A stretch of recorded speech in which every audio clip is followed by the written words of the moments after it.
Hello दोस्तों, मैं राजीव कुमार आप सभी का स्वागत करता हूं आपके अपने चैनल राज टाइपिंग सेंटर में।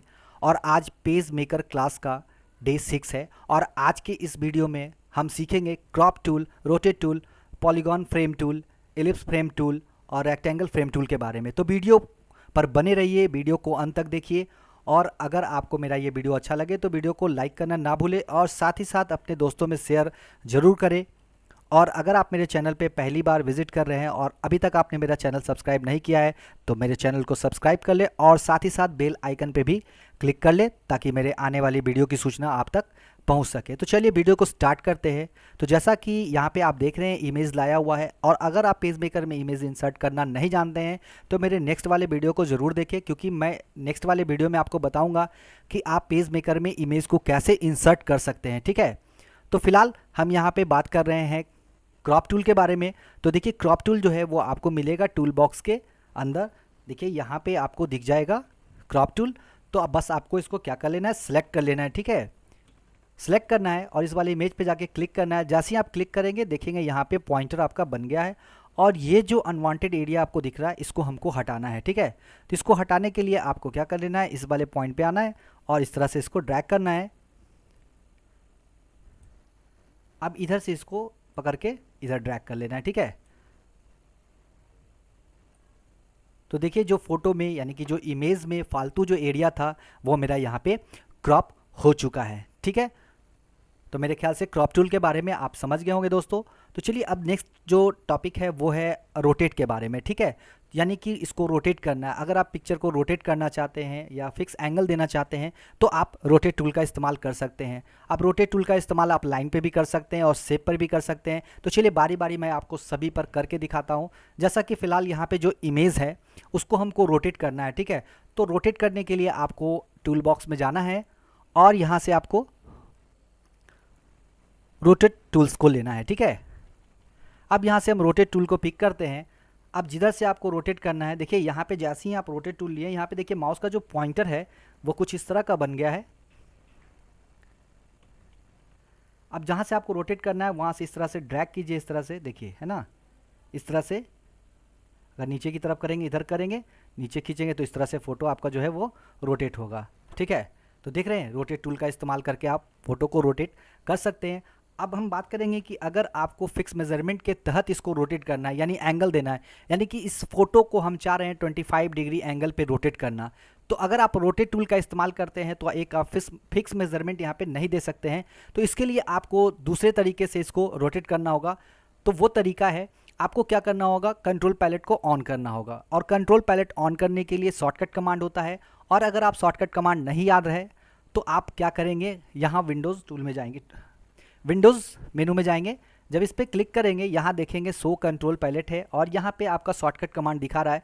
कंट्रोल के साथ आपको सिंगल इन्वर्टेड कॉमा का इस्तेमाल करना है। ठीक है, तो अगर आप शॉर्टकट कमांड याद रखेंगे तो पेज मेकर में आप ज़्यादा आसानी से काम कर सकते हैं। ठीक है, तो देखिए यहाँ पे कंट्रोल पैलेट ऑन हो चुका और यहाँ पे जब आप आते हैं तो यहाँ देखिए ये जो देख रहे हैं रोटेट का एंगल बना हुआ है, यहाँ पे आप रोटेट कर सकते हैं, है ना। और ये फ़ोटो को आप रोटेट करना चाहते हैं तो बस यहाँ क्या करना है, जीरो को हटाना है। जैसा कि मान लीजिए हमको 25 डिग्री एंगल पे इसको रोटेट करना है। ठीक है, बस करना है और इंटर प्रेस करना है। देखिए यहाँ पे ये 25 डिग्री एंगल पे रोटेट हो चुका है। ठीक है,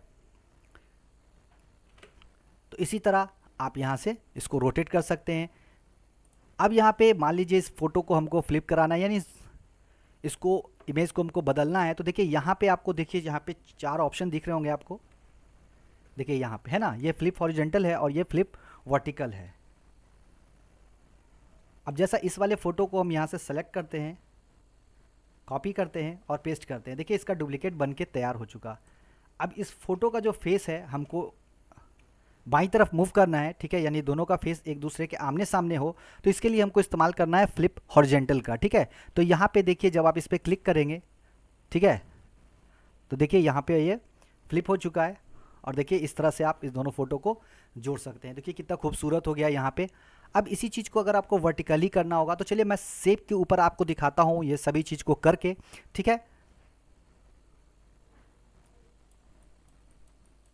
तो जैसा कि यहाँ पे हम शेप को ले रहे हैं और शेप को यहाँ पे हमने ड्रॉप ड्रॉ कर लिया, ठीक है। अब इसको हमको रोटेट करना है, तो आप रोटेट टूल का जब इस्तेमाल करेंगे, इस कॉर्नर से पकड़ के जब आप इसको रोटेट करेंगे इस तरह से, तो देखिए यहाँ से इस तरह से होगा। और अगर इस मिड पॉइंट से करेंगे रोटेट, तो देखिए यहाँ से इस तरह से रोटेट होगा, ठीक है।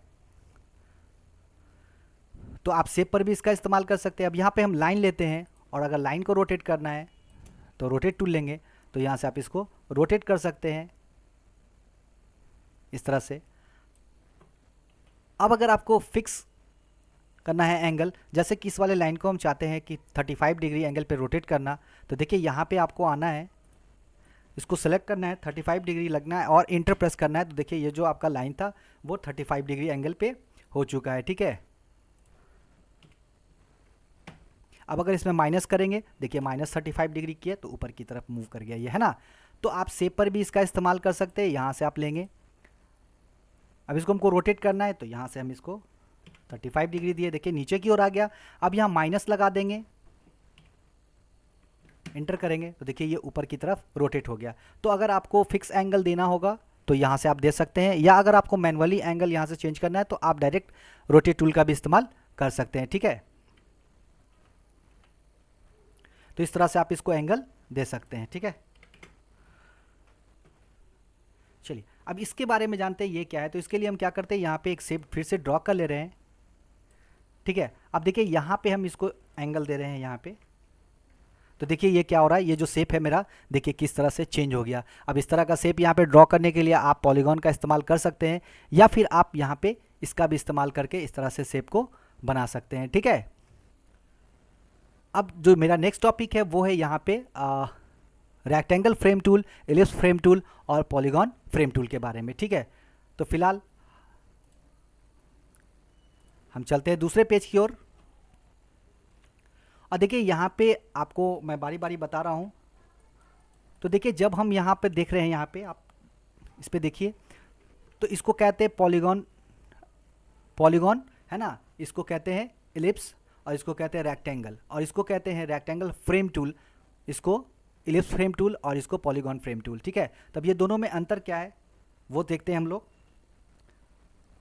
जैसा कि आप यहाँ पे बॉक्स ले रहे हैं और इसके अंदर हमको टेक्स्ट लिखना है, तो उसके लिए आप क्या कीजिएगा, यहाँ से टेक्स्ट बॉक्स लीजिएगा, टेक्स्ट टूल लीजिएगा और टेक्स्ट एरिया सेलेक्ट करेंगे, और यहाँ पे आपको कुछ टेक्स्ट लिखना है। तो चलिए हम यहाँ कुछ भी टेक्स्ट यहाँ पे पहले लिख ले रहे हैं।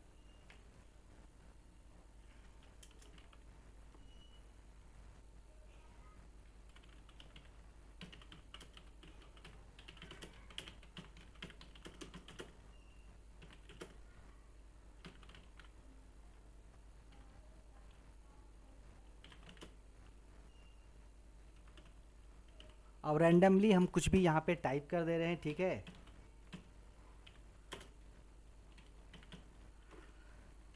अब इसका फॉन्ट साइज हम यहाँ पे बढ़ाते हैं। तो देखिए क्या हो रहा है कि यहाँ पे जब हम इसको लिख रहे हैं तो ये बॉक्स के अंदर टाइप होना चालू हो गया। अब अगर इसको हमको मूव करना है तो क्या करना होगा, अगर हम टेक्स्ट को सेलेक्ट करते हैं तो केवल टेक्स्ट मूव होगा, और अगर बॉक्स को सेलेक्ट करते हैं तो केवल बॉक्स मूव होगा। तो अगर हमको दोनों को मूव करना होगा तो इसके लिए हमको क्या करना होगा कि दोनों को सेलेक्ट करेंगे, तब हम इसको यहाँ से वहाँ मूव कर सकते हैं, ठीक है।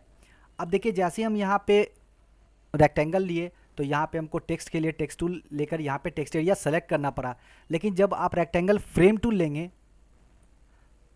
और जब आप टेक्स्ट टूल लेंगे इस पर क्लिक करेंगे तो आपको टेक्स्ट एरिया सेलेक्ट करने की ज़रूरत नहीं पड़ेगी, ठीक है। अब यहाँ पेस्ट करेंगे तो देखिए यहाँ पेस्ट हो गया। अब जब इसको आप मूव कीजिएगा तो आप शेप को सेलेक्ट कीजिए, तो देखिए यहाँ पे दोनों एक साथ मूव हो रहा है, ठीक है। उसी तरह यहाँ पे जब हम एलिप्स टूल लेते हैं, इसके अंदर अगर हमको टेक्स्ट लिखना होगा तो टेक्स्ट एरिया आपको सेलेक्ट करना होगा। अब मान लीजिए हम यहाँ से टेक्स्ट एरिया सेलेक्ट करते हैं, तो जैसे ही आप यहाँ पे टाइप करिएगा तो देखिए यहाँ क्या हो रहा है कि आपका जो टेक्स्ट है वो रेक्टेंगल में टेक्स्ट आ गया, ठीक है। लेकिन हमको इलिप्स की तरह यहाँ पे टेक्स्ट को लिखना था, जैसा कि वर्ड में होता है, जब आप टेक्स्ट को किसी शेप के अंदर रखते हैं तो वो शेप के अनुसार हो जाता है। तो उसी तरह यहाँ पे अगर आपको करना है तो इसके लिए आपको इलिप्स फ्रेम टूल लेना है। अब यहाँ पे आप टेक्स्ट टूल लेके क्लिक कीजिएगा, अब यहाँ पे आप पेस्ट कीजिए, तो देखिए दोनों में आपको फ़र्क साफ दिख रहा होगा कि यहाँ पे जब हम टेक्स्ट को लिखे तो टेक्स्ट जो है वो मेरा रेक्टेंगल में लिखाया है, और यहाँ पे जो टेक्स्ट आया है वो पूरा का पूरा जो इलिप्स शेप है उसके अनुसार यहाँ पे टेक्स्ट अरेंज हो गया है, ठीक है।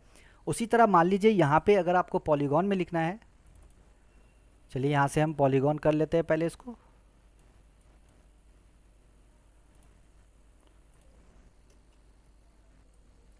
अब इसके अंदर अगर हमको टेक्स्ट लिखना है,